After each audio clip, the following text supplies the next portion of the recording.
Hello guys, welcome back to another video previous কা। তোমাদের সাথে আমি রৌনক, রিও। আজকে চলে এসেছি আমরা কেশরী 2 তার টিজার বেরিয়েছে সেটা রিভিউ করতে। কেশরী 2 বেসিক্যালি হচ্ছে the untold story of Jallianwala Bagh, যেটা আমরা প্রত্যেকেই জানি যে জালিয়ানওয়ালাবাগে যে হত্যাকাণ্ড ঘটেছিল সেই টাইমে দাঁড়িয়ে, এবং যেটা টিজারে আমরা দেখতে পাচ্ছি ফার্স্ট 30 সেকেন্ড, সেটা একটা ব্ল্যাক স্ক্রিন এবং সেখানে ব্যাকগ্রাউন্ডে প্রচুর কিছু চলছে এবং সাউন্ডগুলো চলছে। এবং যেটা দেখবে তোমাদের ওখানে রয়েছে টিজারের মধ্যে যে এই 30 সেকেন্ড যেটা দেখানো হচ্ছে সেটা কিন্তু হয়েছিল বেসিক্যালি 10 মিনিট ধরে, এবং একটা বিশাল কিছু ঘটেছিল যার জন্য রবীন্দ্রনাথ টেগোর এই নাইট উপাধিটা ত্যাগ করেছিলেন। সো এটাতে মুখ্য চরিত্রে অভিনয় করেছে অক্ষয় কুমার, তার সাথে আছে অনন্যা পান্ডিয়া এবং আর মাধবন। টিজার কাট কিন্তু বেশ ভালো হয়েছে। টিজারের কাটের থেকেও লাস্ট যে এন্ড পার্টটা, সেখানে ব্রিটিশদের বিরুদ্ধে দাঁড়িয়ে একটা কোর্ট ড্রামা সিন যেটা তৈরি করা হয়েছিল, সেখানে অক্ষয় কুমারের কণ্ঠে একটা ডায়ালগস রয়েছে, সেটা তোমরা শুনে নিও,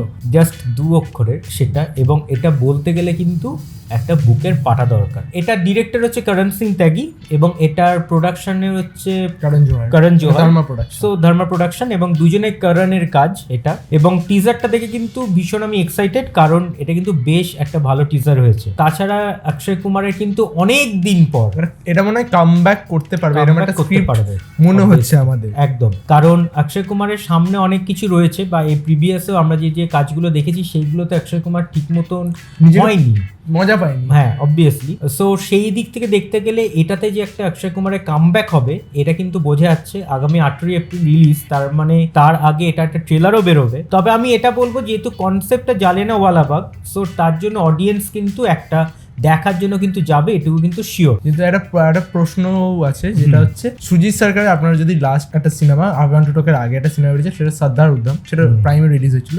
সেখানে কিন্তু তিনি 45 মিনিটসে যেরকম ভাবে জালিয়ানওয়ালাবাগকে প্রেজেন্ট করেছেন, সেইটার মানে প্রেক্ষাপটে যদি কেসারি চ্যাপ্টার 2টা সেরকম ভাবে প্রেজেন্ট না করতে পারে, এক্সপেকটেশনটা যেন ফুলফিল যদি না হয় বা ইমোশনটা যদি ফুলফিল না হয়, তাহলে কিন্তু লোকজন সিনেমাটা কিন্তু অতটা দেখতে যাবে না। আমার মনে হয় এই সিনেমাটা মেনলি ওই জায়গাটা ফোকাস না করে ওর পরের ইভেন্ট গুলোকে মনে হয় ফোকাস করবে। ওটা একটা জাস্ট যেরকম ভাবে 30 সেকেন্ডে টাওয়ার চলেছে সেরকম ভাবেই কাট রেখে তারপরে মেন গল্পে ফেরত আসবে, যেখানে কোর্টরুম ড্রামাটা আছে। এবং কোর্টরুম ড্রামাটা কিন্তু বেশ ভালো হয়েছে। রাইটিং এর উপর হচ্ছে মানে জলি এলএলবি টাইপের অনেকটা লাগছে। জলি এলএলবি 2 এর যে অক্ষয় কুমারকে দেখেছিলাম সেরকম টাইপের কিন্তু অনেকটা আমাদের প্রেজেন্ট করছে ব্যাপারটা। এবং গানটাও ভালো ছিল, বিজিএম এ যে গানটা ইউজ হয়েছে চ্যাপ্টার 2 এর গানটাও কিন্তু খুব সুন্দর লাগছে। সো ওভারঅল বলতে গেলে একটা বেশ ভালো টিজার, এবং এটা আশা করি একটা ভালো কাজ হবে। সো এই ছিল হচ্ছে আজকের কেসরি 2 টিজার রিভিউ ভালো লাগলে একটা লাইক করে শেয়ার করো, এবং চ্যানেলটা সাবস্ক্রাইব করে দিও। কেমন লাগছে সেটা কমেন্টসে জানাতে ভুলো না। সো ভালো থাকবেন, সুস্থ থাকবেন এবং সিনেমা দেখবেন আমাদের চোখ দিয়ে। Thank you.